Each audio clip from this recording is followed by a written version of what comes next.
crazy story. Just like the others, how am I always involved? I can't explain it. Must be something in the air, or maybe it's just me. Is it me? Is it me? I can't explain. What else can I say? Welcome back to Is It Me, everyone. I'm your host, Michelle Forrester. It's Friday, so we're spiraling. We've had another week. My co-host this year, as always, Josh Shapiro in the house. And today's guest, it's Jason Houle. Hey, what's going on? Roastmaster, Jason Houle. That's me, baby. Yeah, last time I saw you, you took me down. So Hell yeah. Well, dude. thank you to you guys for your battle, because your battle contributed to us make it into the Roast Battle League. We're in the fucking league. We did it. Are we like actually in the league? Yeah, we're What in the the- fuck? Are you serious? Found Yeah. out on Friday. What? Yep. Oh, that's sick. That's hell yeah. So you are officially now the champion Reigning- for the Montreal League. Hey, reigning in the Roast Montreal Battle champion. League For now. of 16 cities. You are one of 16 city champions. What the? That's crazy. Oh, There were like 30 plus cities that applied, and we got it. hell yeah. Suck it, everyone that's not me. We're in a division with Barcelona, Scotland, Toronto, and us. Okay, sick. That's Barcelona. Maybe good odds. I don't know if we should do this on the pod, but maybe fucking we should hit up to Toronto, coordinate some fucking bow, bow, bow, bow. Yeah, 100%. Montreal versus Toronto. I like know the mega two guys that showdowns. run it. Okay, sick. Yeah, it's Let's do Dwalin that. and Justin. They're great. They're Fuck yeah. really great guys. Hell yeah. Yeah.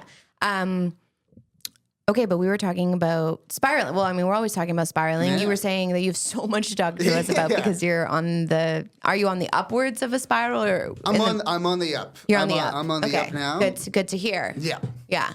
Yeah. Yeah, no, like- What's been going on? Well, this is like, this is going to be a special episode. Like, if I'll try to make it as funny as possible, but I've had like a crisis, and now I'm on the ups now. Mm-hmm. Okay. I'm seeing like, I'm on. You know how long it takes to get a psychiatric evaluation if you're English speaking in Montreal? Oh no! How long? 9 months. Wow. I have to wait 9 months for an evaluation, and Wow. so they're trying to bump stuff up faster. But like, yeah, this has been a spiral month, and I'm glad to talk about it. Damn, 9 months. Yeah.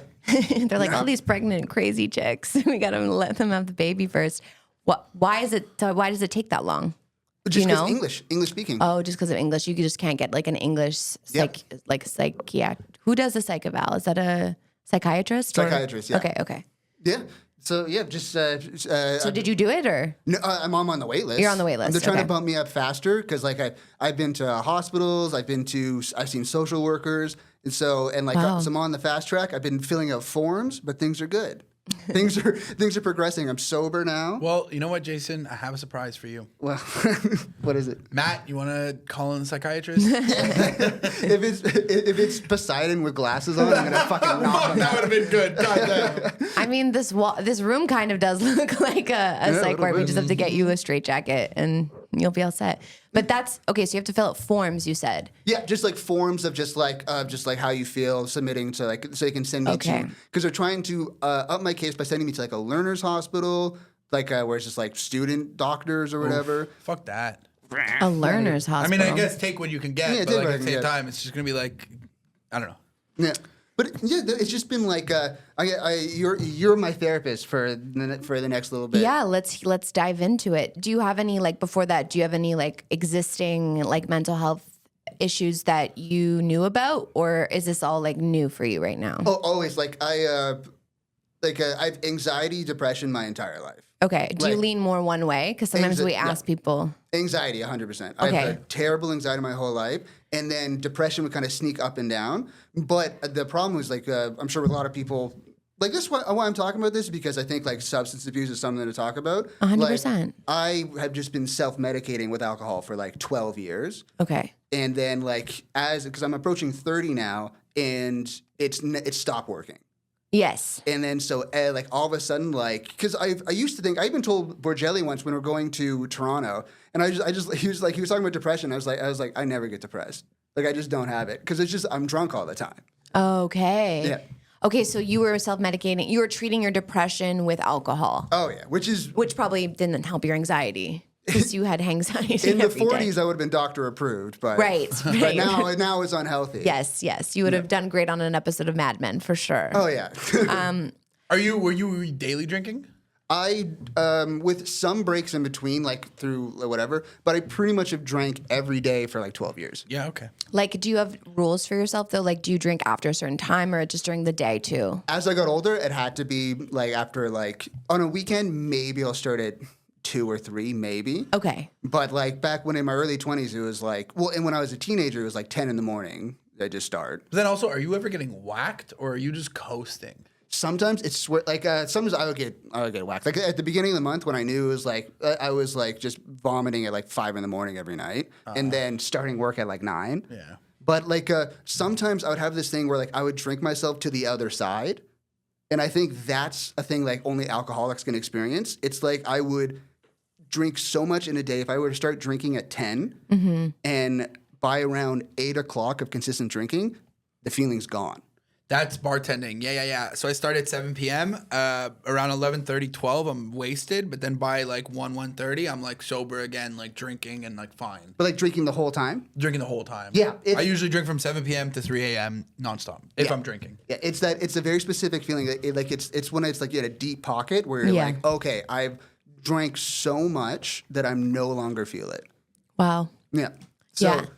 So what is okay? So I recently learned. I don't know if you know anything about this, but I recently learned that like if you've been drinking for like a certain amount of years and you stop you stop cold turkey, like you could die. Like it's actually one of the harder addictions. Alcohol to break. and benzos. And they have a medical beer. My friend told me, like, so they have beer at the hospital that's like supposed to be like specifically for this for people it's who. It's a Michelob Ultra. Yeah. Like I don't know what brand it is, but it's like specifically they give it to you so almost to wean you off of it because the withdrawal of it can kill you. It's like methadone. I guess. Yeah. So are you like you're not drinking now? I'm not drinking now. It's like from where I'm at with drinking is like I'm at this point. Like I have numbers for meetings. The way I put my my relationship with alcohol right now is I'm at the edge and I have enough energy for one more step. I could take one more step forward and fall over the edge, and I'm just an alcoholic officially. Or I can take one step back and I don't fall in. I'm not on the edge, but I'm right by it. So I think that's kind of where I'm at right now. So I have a little bit longer to fix my relationship with it, or it's gone forever.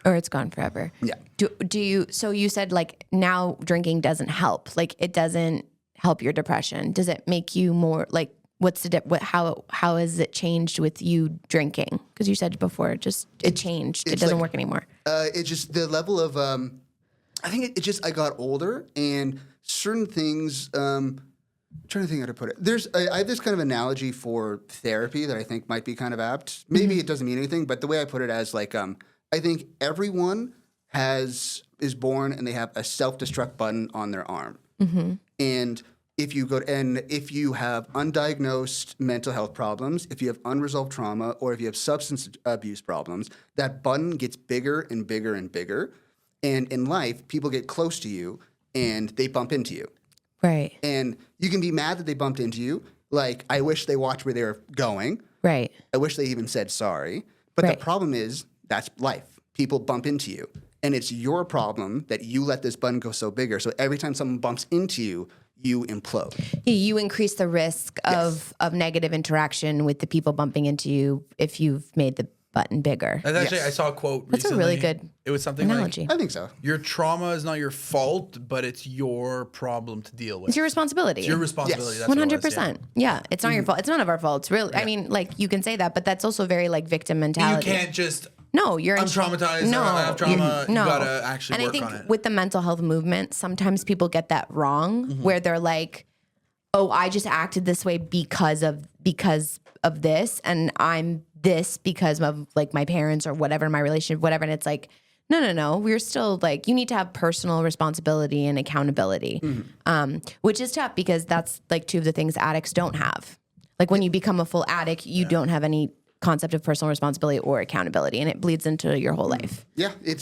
Yeah. So it's that's where I'm at with alcohol now. It's like and I've known since I started drinking, because I started drinking late. I had my first drink at my mom's wedding when I was like 17. Yeah. And like I remember I kept crushing beers immediately because I remember all I knew about beer was King of the Hill Okay. And I Right. remember like those guys, they would just crush beers all the time and they never got drunk. So I like drank 5 beers and I was feeling drunk and I was like, you can't get drunk off 5 beers. So I just kept drinking.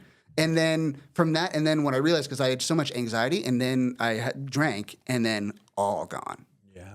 All Yeah. anxiety, all fear, all all like the bad side of being an introvert, just like gone. Right. And then just chasing that high forever. Right. Because it makes you like, it numbs you Oh, in a God. sense. And then also you don't feel the anxiety and you feel kind of unstoppable too. Yeah. Because alcohol has this like weird effect on people where it prohibits you from your brain from fully understanding the extent of like the consequences of you doing something.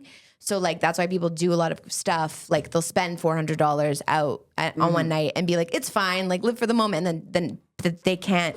Their brains at that moment can't understand that tomorrow when they wake up and they're $400 poor and rent's due, that's going to be an issue. But they can't your brain just can't really see that when you're like wasted. I never had it never got to an addiction and never got to the cliff, but I think I was on the cliff for a while. Yeah. I had a pretty toxic relationship with alcohol.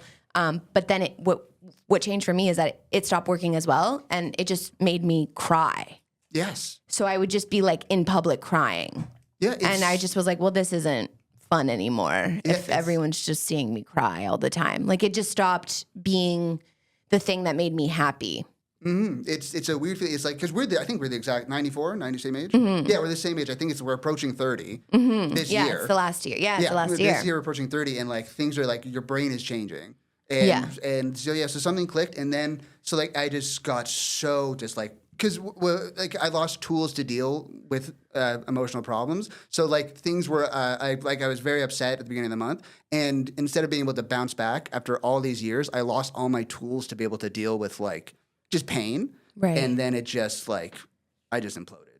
Yeah. Yeah. So what do you mean when you say imploded? Like you just went to the darkest place or like you were drinking Well, it was or you stopped drinking? What started the implosion or what was the impetus? Okay, you'll leave that out. A little bit private of that. Yeah, you'll leave that out. Yeah. That's fine. Okay, so something bad happens and then did you lean on alcohol or you didn't? I did. I felt Okay. heavy. At the beginning of this month, I went on such a bender. Okay. And like, so I'm trying to see how much I want to. I mean, I got something. He was in the hospital for like 18 hours because he cut open his arm.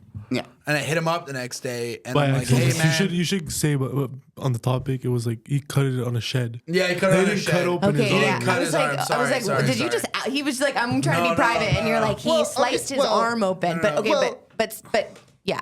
Okay, possibly. We had a safe word, chimpanzee. Possibly chimpanzee. Okay. I think I'm willing to talk about it.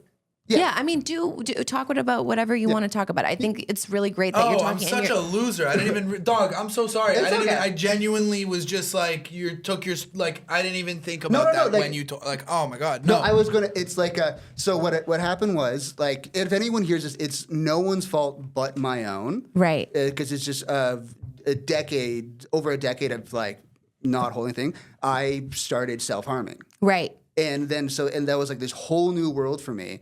And then so at one point I cut my arm open. Okay. And I had to go to the hospital. And it took me, and this is the first time I've ever been to a fucking Quebec hospital in my life. Oh wow. I was there for 11 and a half Yeah, it's hours. brutal. It's brutal. And it was when I was there, the doctor asked me, he's like, hey, if you feel like hurting yourself again, let us know. I'm like, no, I never did this before. I'm never going to do this again. After fucking 8 hours, I was like, I'm thinking about hurting myself. Like, can I like skip ahead? If I cut Yeah. myself again, can I see a doctor now? Yeah. After 11 hours in the waiting room, you're like, yeah. Yeah. Well, yeah. Okay, and so you said you lost the tools. You said you're kind of on the up now. Like what has helped you find peace every day? Sobriety. Sobriety. Sobriety was like, because it got to the point where, it started sober, but then it became like every time I drank, the compulsion to do it again happened. Right. And that's what the doctor told me. Is like, okay, like you've crossed a point, so now like you need to. Now you need to deal with the yes. Okay. So This- now, so it's like, and it's corny to say, but it's literally just diet, exercise, and I do dieting sometimes in an unhealthy way. Like I'm 30 hours in a fast right now, Oh God. and I'm like, that's why I'm so manic right now. I'm like riding. Yeah. Yeah. But what is the benefit of fasting for 30 hours for you? Like you just feel good, or I feel good, and it's because I'm a compulsive eater too. So Okay. it's like it eliminates like you're you're speaking to the choir here. it makes you not that hungry anymore. If just Yes. I'm totally fine with just like a small meal in the day, and then I'm Yeah. good. When you fast, your body gets used to not eating, and then it almost feels bad to eat. And you really do get a lot of energy and like you feel like clarity and like Yeah, it's like a very keyed in. Like I'm a warrior. I'm in survival mode. Yeah. I wonder where that's coming from, though. I don't know that like 30 hours is a long time to people not are eat. doing. There's this new one. It's like a 72-hour water fast where you just have water, and then after like 48 hours, you start doing like bone broth and shit. And people are just like saying it feels amazing. Like yes, you Right. lose a bunch of weight and you get like I feel like that's also a drug, though. yes, Like for you're putting your sure. body into overload to 100%. produce like these.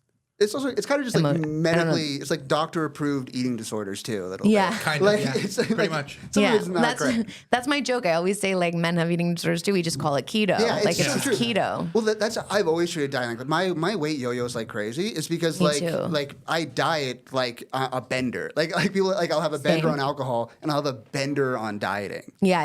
And what happens is I crash. So I'm trying to be more cognizant now because like I don't want to crash with this Yeah. diet, but yeah, no, just diet, exercise. Like I'm talking to people. Like I'm now on and up, which is Good. which is I think like men overall. It's kind of why I want to talk about it a Yeah, little bit. thank you so much for talking about this. This is like not an easy thing to talk about, Yeah. and I appreciate that a lot. But you were going to say it's important for men. I agree with you. But yeah, because I feel like men like to trick themselves and tell other people. I think men like to pretend they're less complicated than they are. I think men kind of get off the men get off as just like, hey, I'm a dude, I like tits and I drink and it's fucking sick. But really, like men are complicated emotional creatures, and we kind Absolutely. of trick ourselves into thinking we're not, and then you kill yourself when you're 50. Yeah, That's what it's, and we're like, what is happening? Like, Yeah, it's yeah. just like talk about your feelings once. yes. Yeah. That's like I was talking to a guy. I won't say who it was, but someone was telling me they were like, yeah, like my friend. I think it was porn addiction. They were like, oh yeah, my friend is addicted to porn. So he just started doing mushrooms. And I'm like, just go to therapy. Like, just fucking. It's like every guy's like, don't worry, I'm like gonna do mushrooms and like I'm good, you know. And it's like, Take no, a couple you're- cold showers, take some mushrooms, boom, good to go. you're fine. Like it's like you guys are so good at finding ways to self medicate. Yeah. And it's just so and sometimes it's like very complex the way that you're self medicating. And I'm like, just talk to your mom. Like, you know what I mean? Just call your mom or like call you. I don't know. Just Like, have one conversation with your father that's not about like what you did that day. Like, Yeah, like yeah. have any kind of like male bonding. Like yeah. but I think it's difficult. I don't know that that's always available to everyone, you know? It's hard. Because like, what if your dad, if you don't have that relationship with your dad, it's hard, you know? My friend and I were talking yesterday about, because we're both women with dads who only have daughters. And there is some kind of like sociological thing about the fact that like men who have daughters can finally allow themselves to be emotional with their daughters in ways that they weren't emotional with other people because they have a woman in their life that they can kind of like that they care for, you know, like that they're responsible for, and they can kind of like get those emotions out through their daughters. And I think to a certain extent it's true. Like my dad is definitely a bit more open to that, like open to emotions than I think he was before he had daughters. Yeah, But like, where do you have like men in your life you lean on? Yeah, I definitely. My stepfather I'm really close with. He's like all about. He's been like 12 years of therapy, so he's someone good to talk to. But like also, I have 3 sisters. The sister thing is true. Yeah, the sister thing does help. Yeah. And like, but sometimes it's so weird to like. They're so much more in tune. Like sometimes I'll go home and like they communicate telepathically. Of just like I'll go on the couch and they're just like you know the movie The Thing. They're like The Thing. There's amorphous blob on the couch. They all have like, their hands on each other's knees, and they're like I'll walk in, they like look at me, and then they'll just look away. Like I know they're all talking to each other with their minds. I don't trust them. You don't trust your sisters? I know. They're demons. They put voices in my head, and I'm going to kill them. Yeah. Okay. So your stepdad. Do you have anybody else like your age that you lean on, like that you? Yeah, I'm like In your life? Yeah, I'm Yeah. super like I'm blessed with friends and family, Okay. and like I pick and choose. Like I'll tell this person this much, and that kind of thing.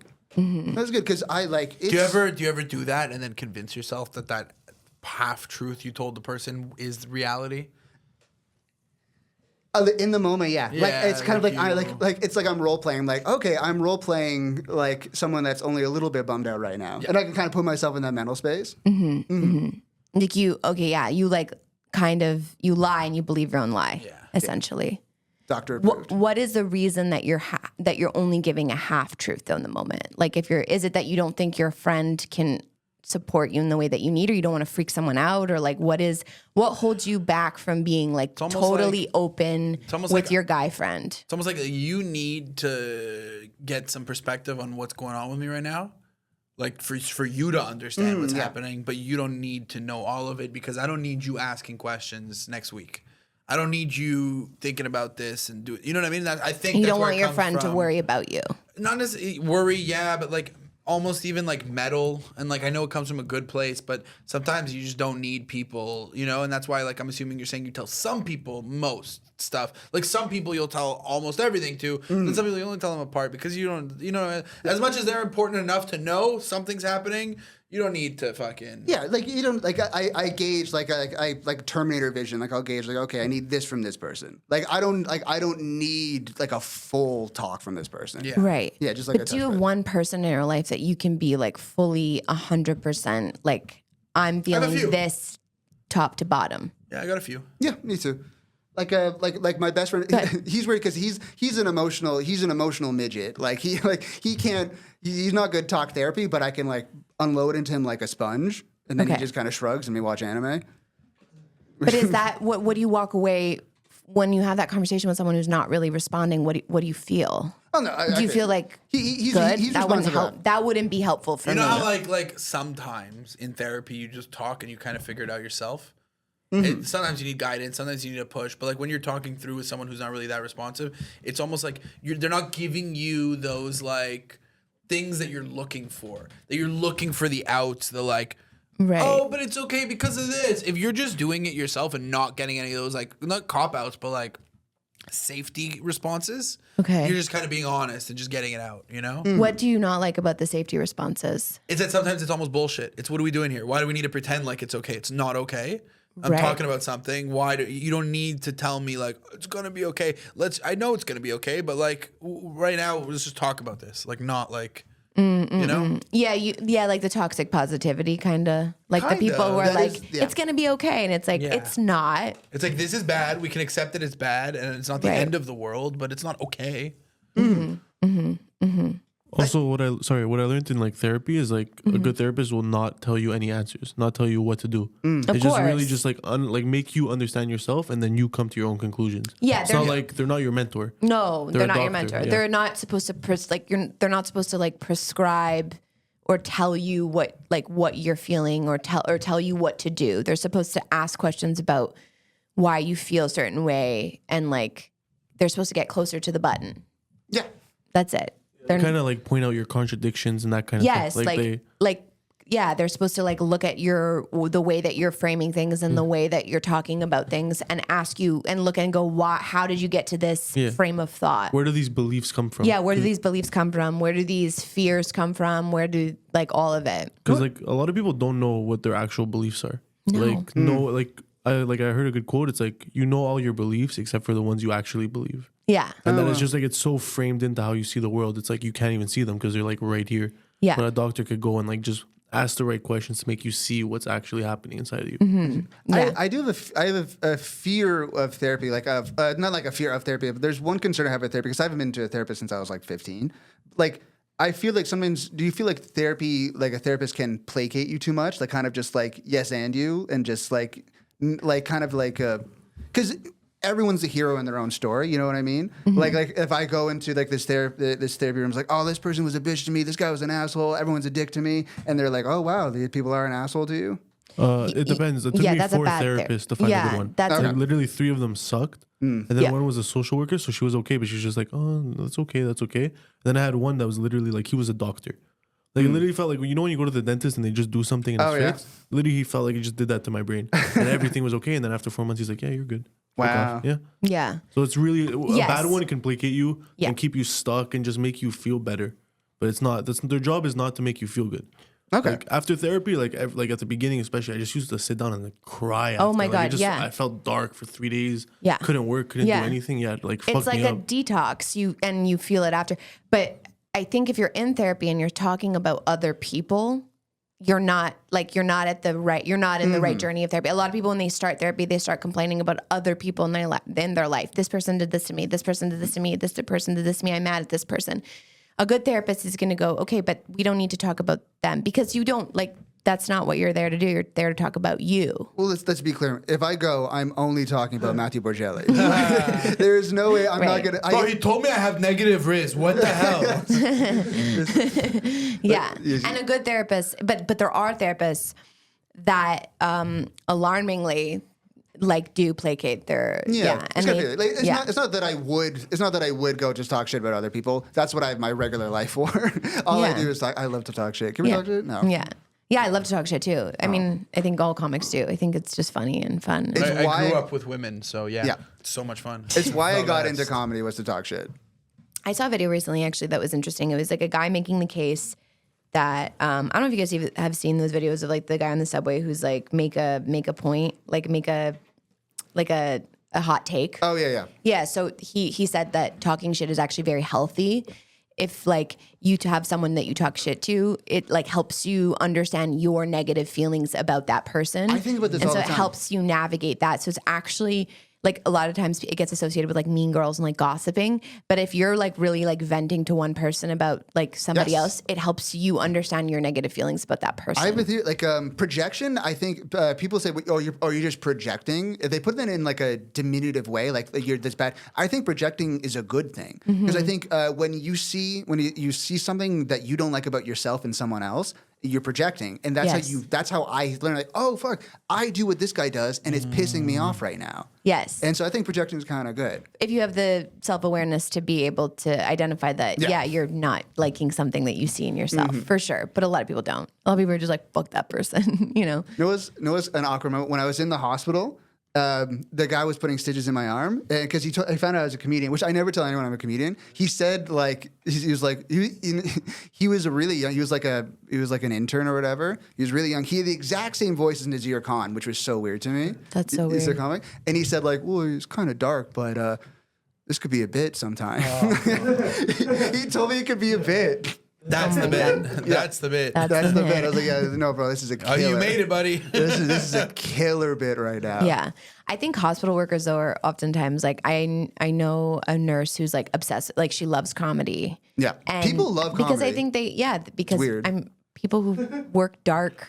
Yeah. They careers, also I listen feel to like- podcasts for Yeah, hours. for 'cause they're hours. just So they're big there comedians. So maybe he wiping was, asses. he was just aspiring comedian. He's like, this will be a bit. Yeah, it was so strange. That is such a weird thing to hear from someone It was and like, as they're yeah. stitching up your arm. Like, I had been in the hospital for like 11 hours at that point, and I was like almost like falling asleep in the chair, and I was just like, yeah, I'll think about it. Like, yeah, I guess, yeah.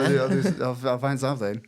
Yeah. No, it's sitting in the hospital for hours is the worst. Oh, I was It's unprepared. brutal. Because fucking Quebec, Canada, like I wasn't aware of like the waiting times because Canada turns out has 3 doctors, and Yeah. one of them is in Quebec. Yeah. So it was ridiculous. The Well, waiting they all- He works at all the hospitals. Yeah. He has to move around He's a lot. Ubering.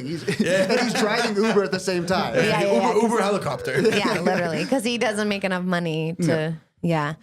No, the wait times are brutal. Yeah. But I'm happy you're feeling better. Yeah. Yeah. I told you I was going to turn this into a very special episode. Yes, and you did though. I think you did. I think it's important to talk about mental health. I think it's really important to talk about mental health for men. You know what I mean? Like I mean I hate them, but I want you guys to be okay. Well, because if we talk, one day you can hate us less if we, Yeah. if we like, if I feel like you hate the idea of men. No, I don't rather hate than men. actually I hate men. You don't I hate men. No, I don't. I just hate the patriarchy. yeah, That's That's it. You hate exactly. You hate, but you're a supporter of the male breed. Josh, but Yeah. I've spoken a lot to you. You also hate most men. I hate men. Yeah, dude. you also hate you and Michelle hate like the same number of like same percentage of men. I'm not disagreeing, but I also I hate a lot of people. You know what I mean? Like Yeah, men, but he just hates everyone. men, women, trans get a pass. I like them all. Yeah. You're right. I don't. And I was thinking about why I connect, because I connect with men a lot. That's it too. Yeah. And I was trying to think why. And it's because I think You don't have a brother. That's weird. It's because I don't have a brother, no. And I've always had like at least one or two like close male friends. Can I make a guess? I've always had friends that are men. Tell The me. way that women deal with conflict doesn't work with you. You don't deal with interesting. conflict in the way that most women deal with conflict. That it's all kind of like a little bit more passive and shit. Like you like to like talk about shit and kind of like I don't know. You like now when I say this, I don't mean all women, but I just mean a lot of times there's almost like unspoken things in like female groups, and like with dudes, it's kind of like all spoken.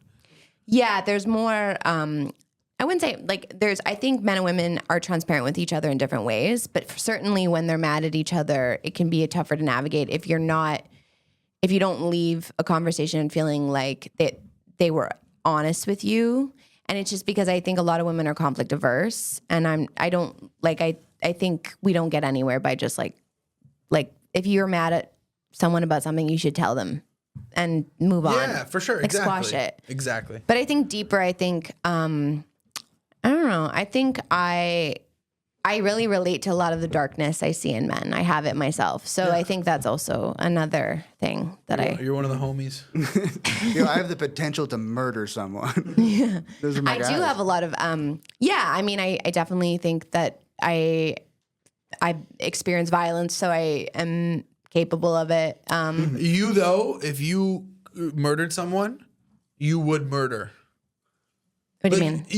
You're not a one time. Would you be like a comment too? It's like, yo, I killed that guy. Yo, I fucking murdered. No, I don't think I could ever murder anyone. No, but you're not a one time. I'm not saying you're going to. I don't think you're going to. But if you ever did cross that bridge and you did murder someone out of anger, if like right, a snap at like the rage. And somebody did something crazy. Somebody, you know what I mean, fucking jumped your sister. And you fucking stabbed them in the heart, you know? I feel like you would then like just be a murderer. I would like develop a taste for blood. Yeah. Guaranteed. Like I see you as an ice pick murderer. Oh yeah. Yeah. Yeah. Smart. Smart. Super smart. No weapon. Speaking of weapon, what's crazy? What I found out is because have you ever shot a gun before? Have you ever shot a gun? No, I don't. Have you ever shot a gun? Guns freak me out. Once Once? Okay. Where? in Lebanon. Okay. But I was like literally In like a kid. self-defense? So bro, was that a slingshot, bro? No, my cousin Sorry, was like, it's "Do it, you bad pussy," and I was like, "No." And he took my hand. He's like, "Do it, you fucking pussy," and make me shoot the gun. And I started crying. But I technically shot a gun. You did it. Poor Matt. I wanted to. I feel like every story ever when he was a kid was gonna start crying. Oh no, yeah, he's the best. Every like he's one of those guys. Like he's just an onion. Every time you talk to him, it's like, oh, okay, I get you more and more. But with the gun, I hate guns. Like I don't like guns. But I do want to. I've always wanted to go to a gun range. Yeah. So I've been planning a trip to go to a gun range with my friend for so long. So I went to this. There's one in like LaSalle that we were going to go to. And so if I figured like, okay, we're going to finally go to the gun range. So I went to go sign up and I'm not allowed to go. Why? Because on the sign-up sheet to go in, it says if you are on antidepressants or if you have seen psychiatric care, you are not allowed in the gun range. Wow. And I think that's just bad business. Yeah. Because like straight, like someone will, yeah. it costs $100, so you pay $100 to get in, you shoot $80 worth of ammunition, versus one guy pays $100, shoots one bullet. Yeah. That's just like basic economy. That's just smart. That's really funny. Yeah. It's like a joke. That's what I'm thinking. It's very good. I don't know. Like I'd like.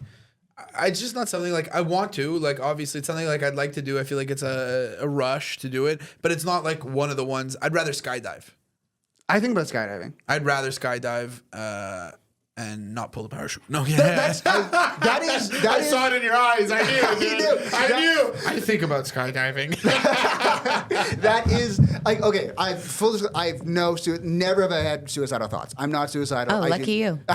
I do not want to die. I'm too much of a nut because I've like terrible self-esteem, but I'm also a narcissist. Like I love myself. I hate myself. I would never want to deprive the world of me. Right. But if I were to kill myself, 100%, I'd take skydiving classes. I would go the 10 times it takes to go solo.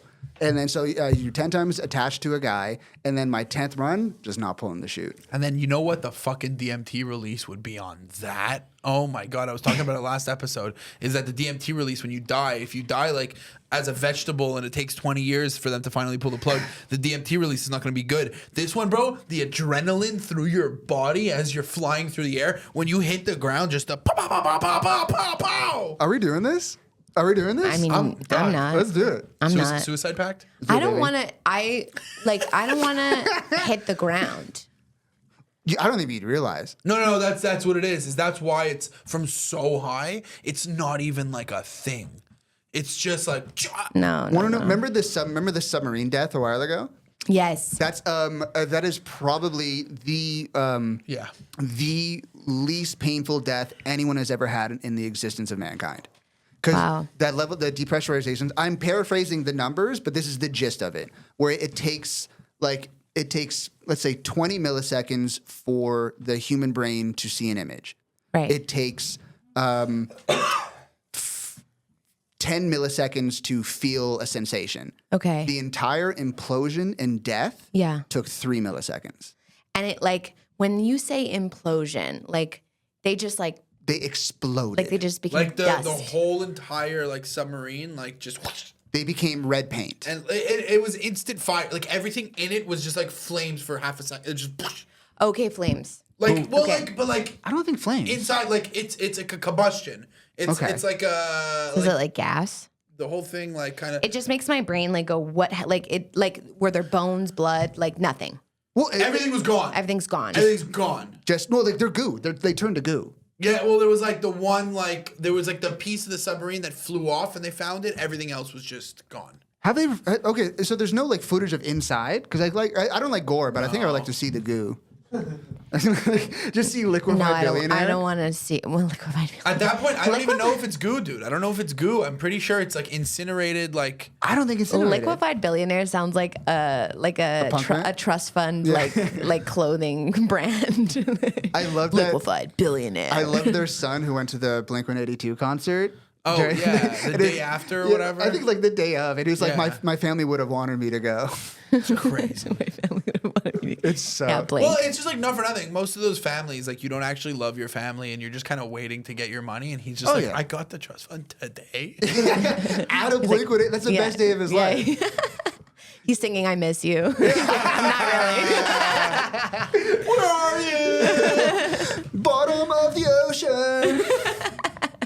Oh my God, that's brutal. But yeah, that was the weirdest story I think of 2023. Was really great. the fact that everyone went so crazy about the fact that they were going down, and everyone was like, "This is so stupid." And then a few days later, they died. Yeah. It was weird. It was just I still have human empathy. It's sad. I mean, fuck that. The dad who made his kid go, that poor mother, wife, that sucks. But not literal poor.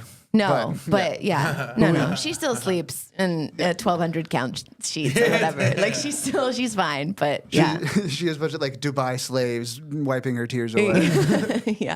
yeah. But it was just almost anticlimactic a little bit because everyone was like, they're gonna die. This mission's gonna fail, and then it did. Yep. Yeah. There was no plot twist whatsoever. But it was also Yeah, crazy we're they bored. did it a few times before. Oh, I didn't know that. So nobody cared, and then they did that one, and they're like, something's gonna happen, and it happened. What are the odds of that? I don't know. I think the odds are pretty high of it happening. That's why everyone in the No, world but was that they do it a don't few do it. times. Nobody says anything. Right. Nobody. It's not news. It's not whatever. Then the one time it's news. Yeah, superstitious.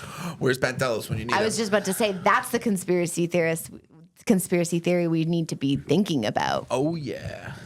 Are you into conspiracies? Not in the slightest. I'm not into anything. You're not into anything. I have no desire. I have no worldly knowledge. I just my immediate. It's why I have a hard time talking with Borgelli because he's such a deeply curious boy, and he has so many questions about this world. Yeah. What? DCV. That's what we call him. It's it was such a perfect description, but I saw his face when he heard boy. And he was No, I think it's great. I think it's what I hope turn off your microphone because I hope he never hears me say this. It's why he's one of the best comics coming up right now because he's so curious. But that's just not me. I stay in my own lane because it's like I'm like just an agnostic in every way. Where I'm just like, if you're never gonna know, why put one shred of your effort into it? I'd rather just have a good time. Right. I'd rather just stick to what I know. And like I just don't think about stuff. But how do you stick to what you know if you don't like anything? Alcohol. Okay. Yeah. That's why. it, dude. There you go. The alcohol.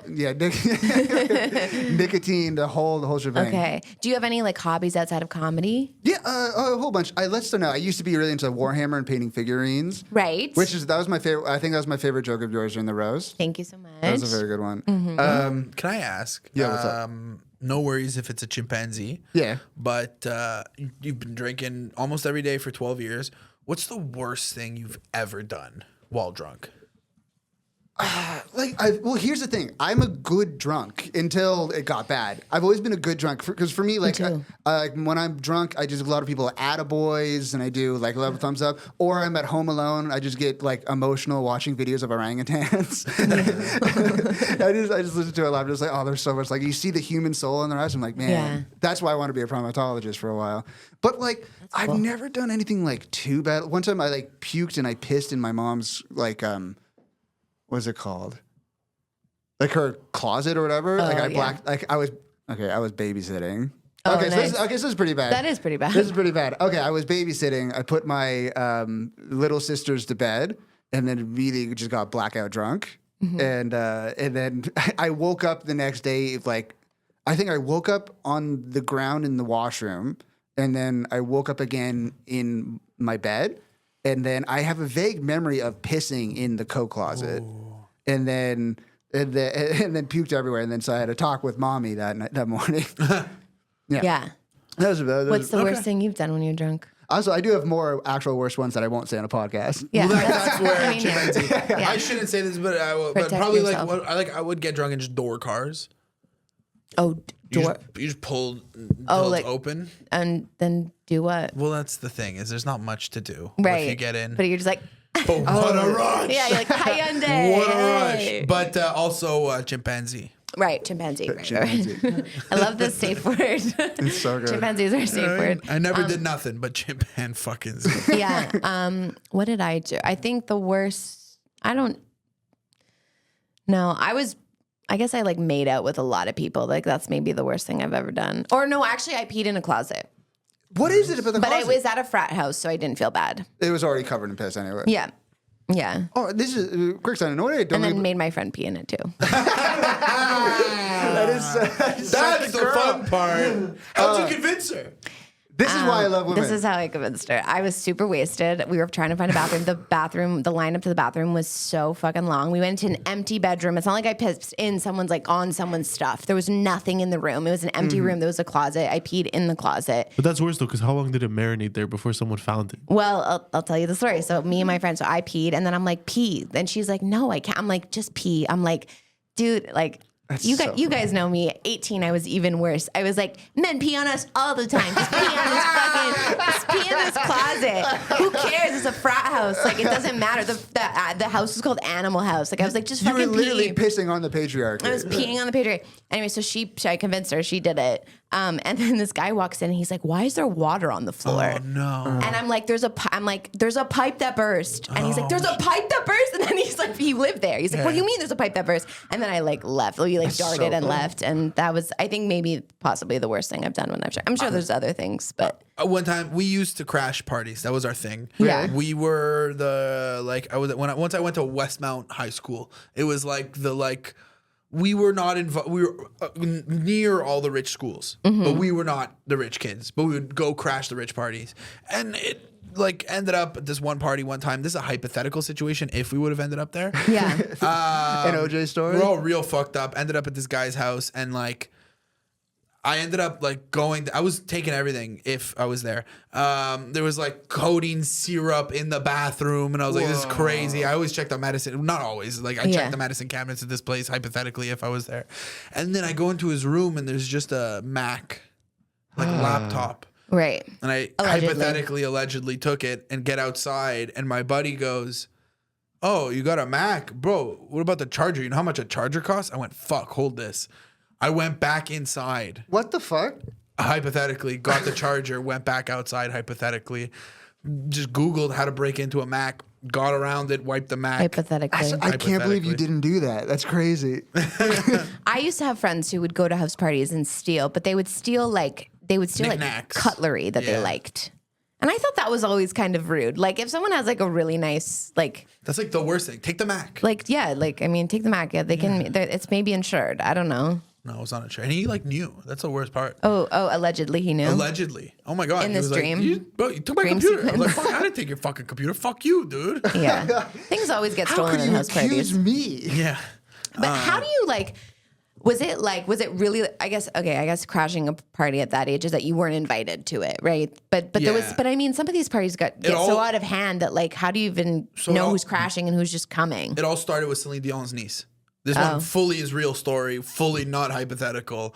I was in 9th grade, and we got the text from one of our friends who was friends with the older kids in 10th grade, and they all went to this party. It was in Westmount. She went to one of the private schools. All the private school kids went, and then we got the text, and we pulled up. By the time I got there late, okay? There's a couch Allegedly. on the driveway. No, this is Okay. all real. It's all real, okay. Shout out Celine Dion's niece for the best party of my life. There's a couch on the driveway and a broken window. They threw a couch through the window.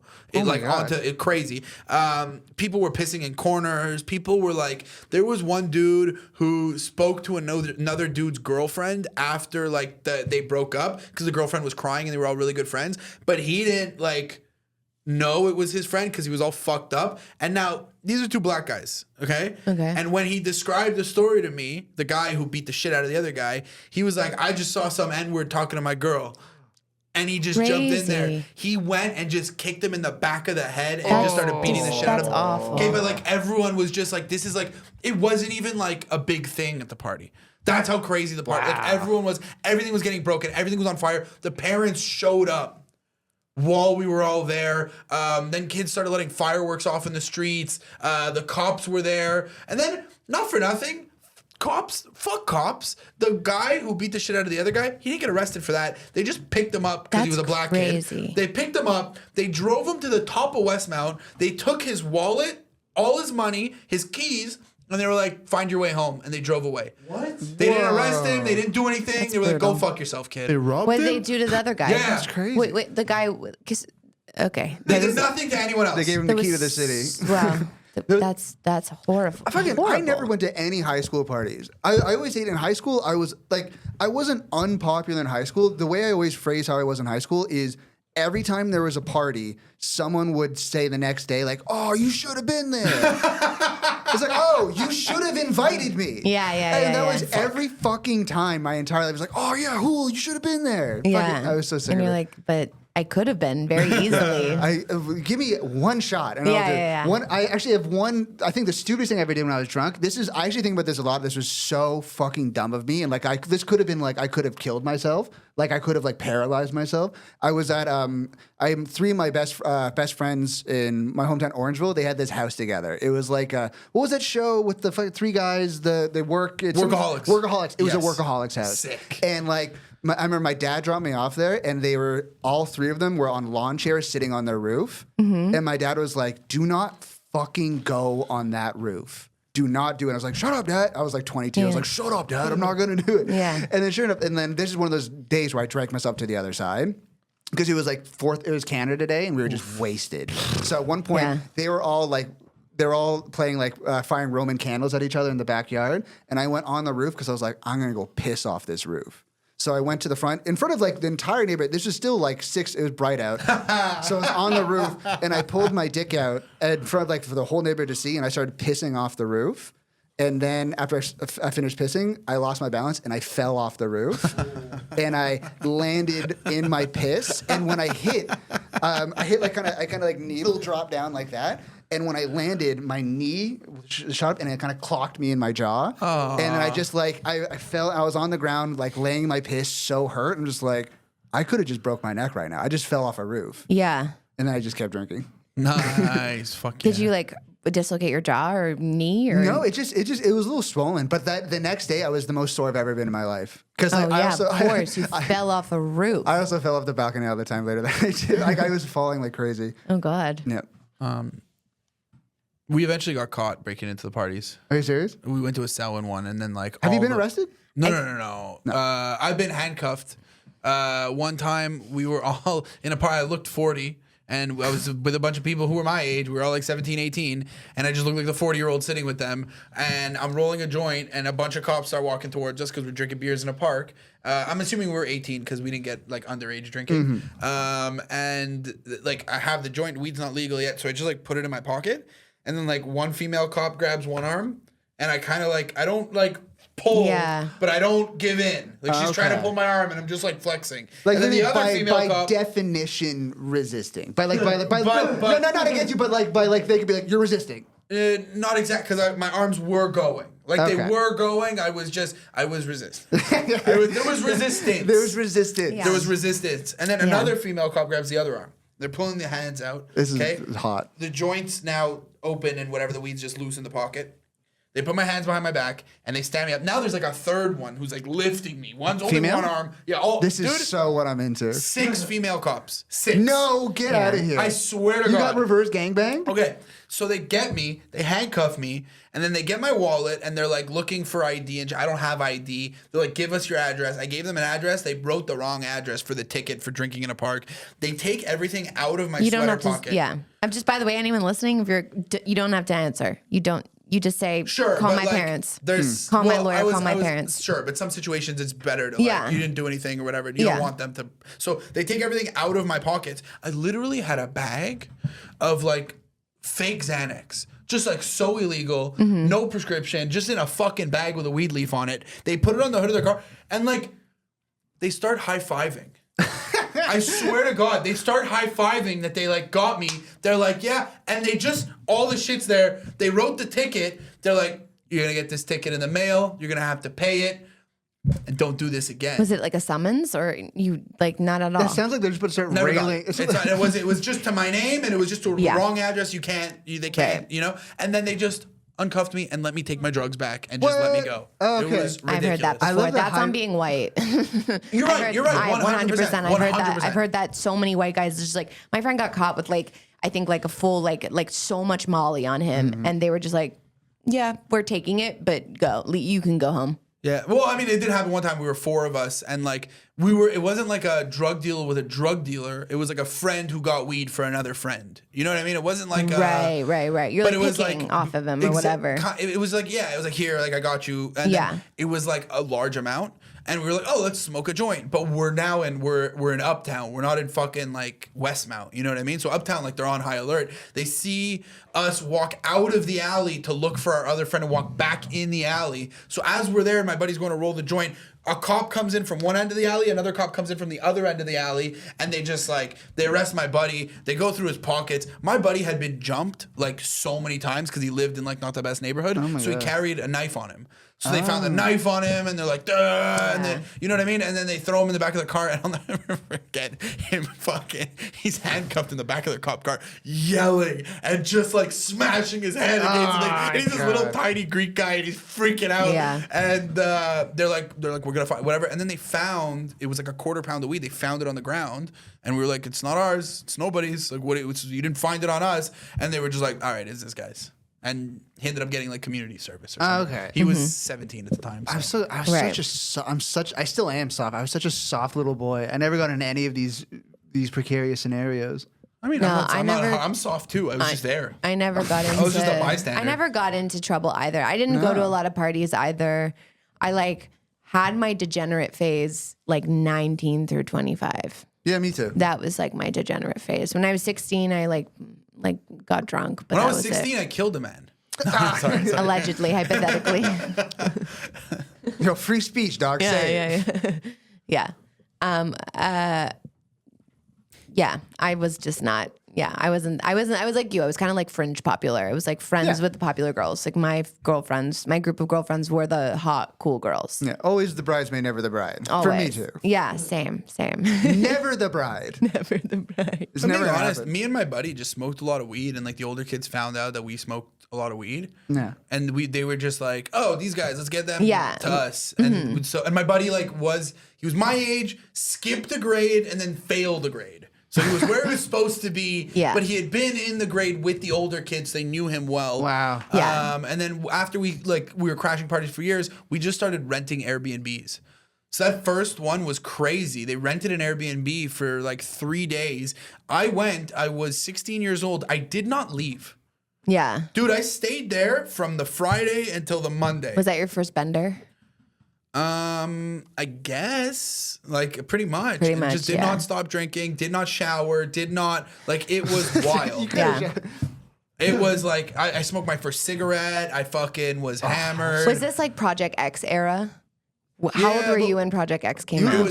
was around then. Yeah. It was probably when we were in high school. I Yeah, never saw it. because when Project X came out, then there was like a bunch of copycat Project X's Oh that my like God. people threw through like insane I would get parties. so many early Facebook notifications like, we're having a Project X party. And it's like 10 people in someone's garage. Yeah. It was such garbage. Yeah. The guy's like, no, you can't pee in the house, man. Just go in the backyard, please. And then the worst of my hometown, there's always these backyard or like I'm from Orangeville where all drinking was done in garages Right. with like all high schoolers and then someone's shitty cool mom. Yeah, there's always one shitty cool They're mom, the and she's fucking like, she's just worst. like, just go to the basement. She's I telling like won't." some of the kids they're good looking. She's like, you know how hot you are. Like you can do It whatever was you want. some were so bad. I remember like there was this one mom. These two guys were playing buckets. You guys know what buckets is? No. It was like it's a big like Ontario like hockey town thing. Whereas they just put on like helmets and they just like start punching each other in the head. Yeah. Buckets. Yeah, we call it buckets. Okay, cool. And then it was this weird thing where it's just like this one cool mom was just like blasted with her daughter, just watching boys play buckets. She's taking bets. She's like, all right. And it's just, like she's gonna bang the winner, like they're Wow. competing for her. Yeah. Yeah, no. Yeah, I don't know, like as a mother, I don't see the like joy of going to like a bunch of 16-year-olds getting fucked up and like Is because you got pregnant when you went because you were 16 at a party and then you got Yeah. pregnant and then now yes. Yeah. Right. And right. A child raising a child essentially. I have a small town question. Okay, in your high school, Yeah. was there parenting class? No.